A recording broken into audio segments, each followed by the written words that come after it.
오늘의 10분 말씀 시편 49편입니다. 시편 49편의 주제는 죽음입니다. 그리고 오늘 시편은 지혜의 말씀인 잠언적 성격을 가지고 있습니다. 우리는 누구나 다 죽습니다.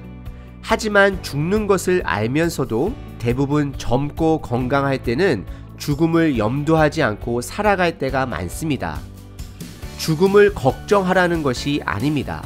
단지 내 육신의 삶이 유한하다라는 것을 아는, 인지하는 삶이 지혜롭다라고 성경은 말하고 있습니다. 누가복음 12장 13절서부터 21절에 어리석은 부자의 비유가 등장합니다. 시편 49편은 이 어리석은 부자의 비유와 짝을 이루는 말씀입니다. 이 부자는 본인의 밭에 소출이 많아지자 다 내 것이라 여기며 내 곡식, 내 곡간, 그리고 내 영혼까지 본인의 것이라고 착각을 하게 됩니다. 하지만 하나님께서 다음날 그의 생명을 찾아가게 되면 그의 모든 소유가 누구의 것이 되겠느냐라고 질문을 던지며 우리로 하여금 물질보다 중요한 생명을 주신 하나님을 위해 그 물질을 하나님의 뜻에 맞게 사용할 것을 가르치십니다. 여러분들은 죽음을 준비하고 계신가요? 죽음 준비에는 두 가지 방향이 있습니다. 죽음을 기준으로 죽음 전의 삶을 위한 준비가 있고 또 다른 한 가지는 죽음 이후의 삶을 위한 준비입니다.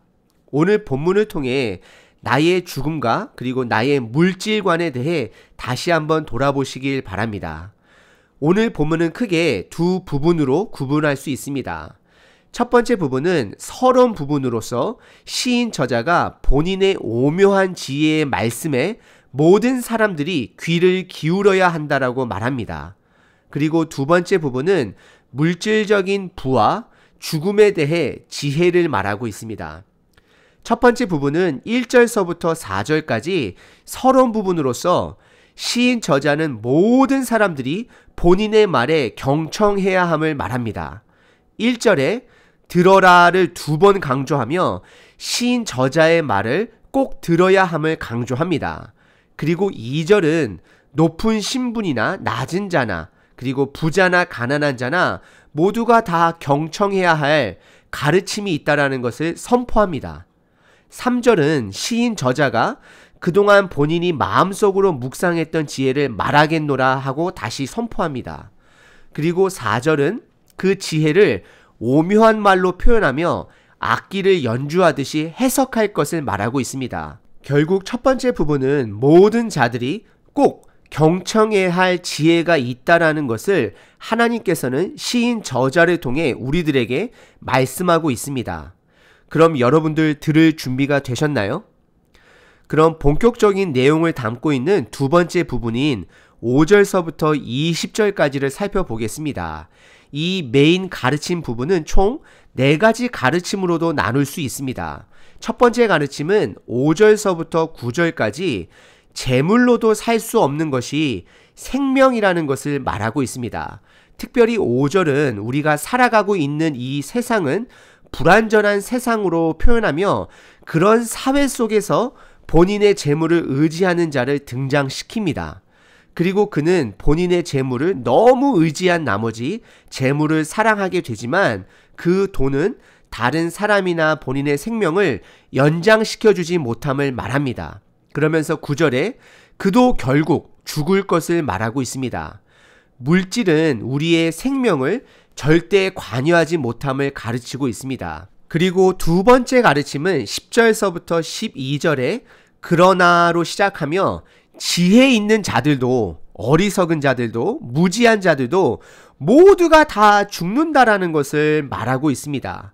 그리고 물질을 의지하고 사랑하는 자들은 그들의 물질이 그들의 후대 속에 영원히 있을 것이라 착각하고 본인의 땅들도 영원할 것이라고 생각하지만 이런 생각은 어리석은 생각이고 12절에 결국 사람들은 동물보다 존귀하기는 하지만 영원하지 못하고 동물들처럼 죽게 될 것을 말하고 있습니다. 결국 사람은 죽습니다. 이것은 죄의 결과입니다. 죄를 해결하기 위해서는 합당한 사람이 우리의 죄를 대신하여 값을 치러야 하는 것입니다. 죽어야 하는 것입니다. 바로 그분이 예수님이십니다. 예수님은 죽음의 문제를 해결해 주신 분이십니다. 그리고 세 번째 가르침은 13절과 14절로 스스로 물질이 그들을 지켜줄 수 있다라고 믿었던 자들은 결국 멸망할 것을 말합니다. 시인은 이런 어리석은 자들을 양으로 표현하며 그들이 선택한 목자는 사망이 그들의 목자됨으로 죽음 이후에도 죽음이 여전히 그들의 목자가 되어 스올이라고 표현하며 하나님이 없는 곳에서 영원히 지내게 될 것을 말하고 있습니다. 이것은 우리가 살아 생전 우리의 물질관이 중요함을 말하고 있습니다. 복음서에서 물질과 하나님을 두고 두 주인을 함께 섬길 수 없다라고 말합니다. 이것은 내가 물질의 지배를 받고 사는 자가 아니라 하나님의 말씀이 나를 지배하고 우리는 하나님의 뜻대로 나에게 맡겨주신 재산들을 관리할 수 있어야 함을 말합니다. 나의 물질간에 하나님의 뜻이 전혀 없다면 결국 난 하나님과 상관이 없는 사람입니다. 그리고 죽음 이후에도 하나님과 상관없는 곳에서 나의 선택으로 영원히 살게 될 것을 말합니다.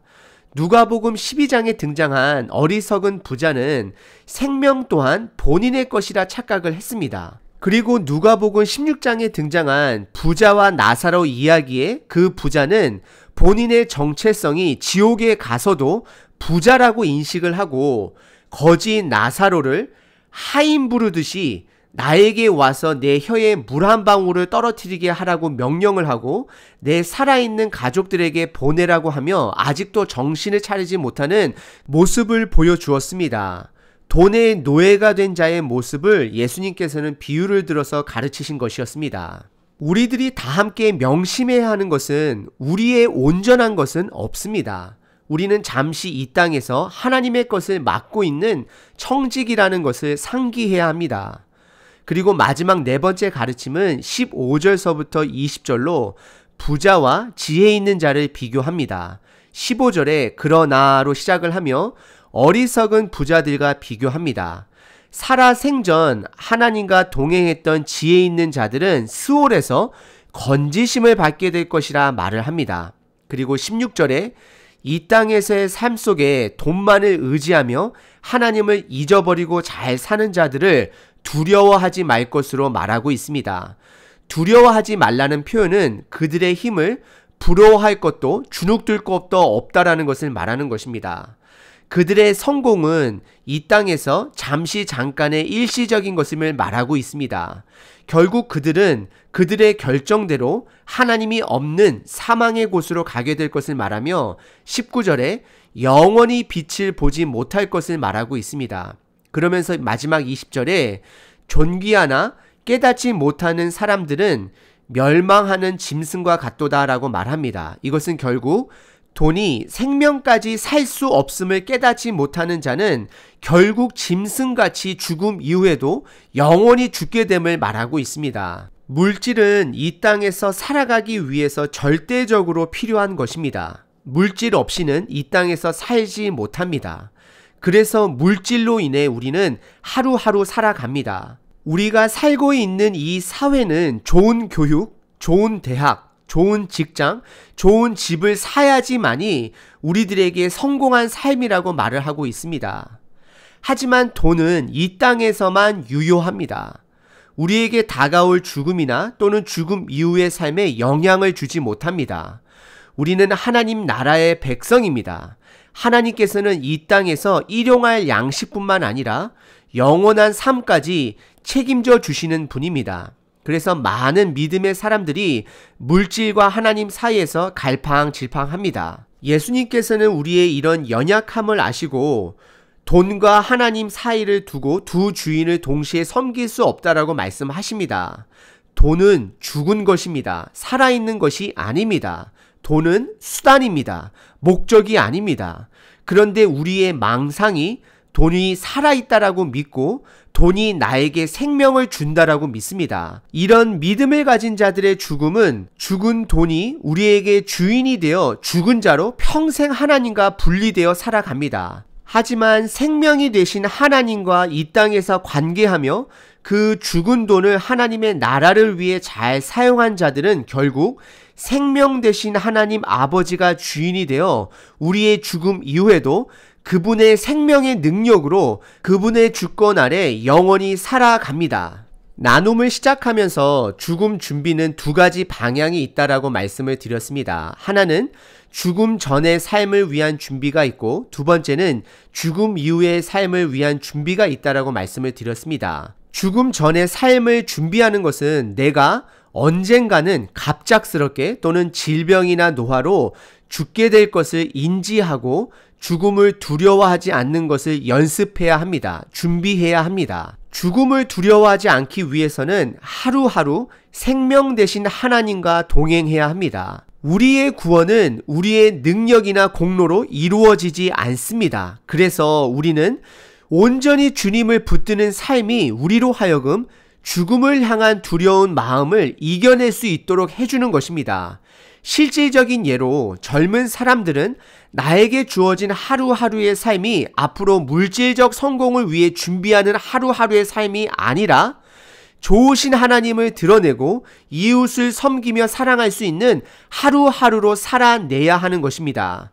죽음을 두려워하지 않고 세상을 살아가는 자는 세상이 감당할 수 없습니다. 왜냐하면 우리가 아무리 악한 시대에 나라에 산다 할지라도 그 악한 시대의 최대의 무기는 우리의 생명을 위협하는 것입니다. 그런데 그 죽음을 두려워하지 않는다면 어느 누구도 그를 감당할 수 없는 것입니다. 그래서 젊으신 분들은 공부가 여러 가지 진로 준비들이 예배가 되어야 하는 것입니다. 하나님의 나라를 위해서 최선을 다해 준비해야 되는 것입니다. 그리고 나이가 있으신 분들은 젊었을 때 수많은 것들을 경험한 것을 토대로 이제는 믿음의 성숙이 있어야 합니다. 완벽이 아니라 이제는 혈기왕성한 젊었을 때보다는 영적 성숙미가 있어야 하는 것입니다. 다음 믿음의 세대 사람들에게 죽음을 두려워하지 않는 삶의 모습을 보여주어야 합니다. 그리고 이제는 심플하게 오로지 주님과의 동행만을 생각하시며 살아가셔야 합니다. 그러기 위해서는 나에게 필요하지 않은 것들을 하나하나 미리 정리하셔야 하는 것입니다. 그리고 두 번째, 죽음 이후의 삶을 위한 준비는 우리가 이미 넉넉하게 받은 그 구원의 은혜를 남들에게 이 땅에서 나누어 주며 살아가야 합니다. 섬기셔야 합니다. 사랑하셔야 합니다. 용서하셔야 합니다. 그리고 예수님을 모르는 자들에게 기도로, 삶으로, 가르침으로 그들에게 나누어야 합니다. 그리고 내가 먼저 제자 되는 삶을 살아내고 예수님처럼 제자를 만드는 삶을 사셔야 합니다. 나의 제자가 아닌 예수님의 제자를 말하는 것입니다. 그럼 분명 예수님께서 여러분들의 믿음의 섬김을 통해 나중에 만났을 때에 기쁨으로 상급으로 여러분들을 맞이해 주실 것입니다. 사실 죽음 전과 후를 준비하는 것보다 가장 큰 준비는 지금 이 땅에서 완성될 하나님의 나라에 사는 것처럼 믿음을 붙들고 죽음을 두려워하지 않고 사랑하고 섬기고 용서하며 복음을 나누는 삶을 사는 것이 준비하는 삶이 아닌 이미 천국의 삶을 누리는 것입니다. 오늘 하루 저와 여러분들이 그 천국의 삶을 누리시는 하루 되시길 바랍니다.